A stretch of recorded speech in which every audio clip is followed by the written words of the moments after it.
حضرت حسن و حضرت حسین رضی اللہ عنہما بچپن میں ایک مرتبہ بیمار ہو گئے تو حضرت علی و حضرت فاطمہ اور حضرت فضہ رضی اللہ عنہم نے ان شہزادوں کی صحت کے لیے 3 روزوں کی منت مانی۔ اللہ تعالیٰ نے دونوں شہزادوں کو شفا دے دی۔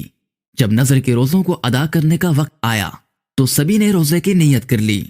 حضرت علی رضی اللہ عنہ ایک یہودی سے 3 سا جو لے کر آئے، ایک سا تینوں دن پکایا، لیکن جب افطار کا وقت آیا اور تینوں روزہ داروں کے سامنے روٹیاں رکھی گئیں تو ایک دن مسکین، ایک دن یتیم اور ایک دن قیدی دروازے پر آ گئے اور روٹیوں کا سوال کیا تو تینوں دن سب روٹیاں سائلوں کو دے دی گئیں اور صرف پانی سے افطار کر کے اگلا روزہ رکھ لیا گیا۔ حضرت فضہ رضی اللہ عنہما حضرت بی بی فاطمہ رضی اللہ عنہما کے گھر کی خادمہ تھیں۔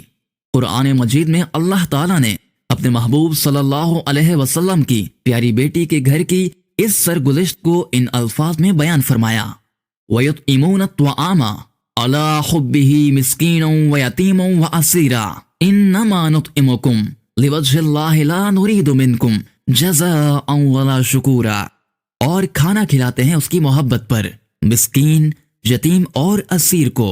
ان سے کہتے ہیں ہم تمہیں خاص اللہ کے لیے کھانا دیتے ہیں، تم سے کوئی بدلہ یا شکر گزاری نہیں مانگتے۔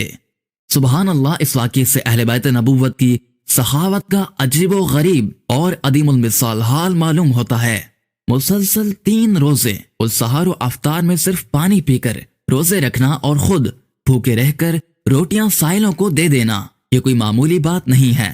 اللہ اکبر، کسی نے کیا خوب کہا کہ بھوکے رہتے ہیں خود اوروں کو کھلا دیتے ہیں۔ کیسے صابر تھے محمد کے گھرانے والے۔ اگر آپ کو یہ ویڈیو پسند آئے تو چینل کو ضرور سبسکرائب کیجیے گا اور بیل آئیکن لازمی آن کیجیے گا۔ شکریہ۔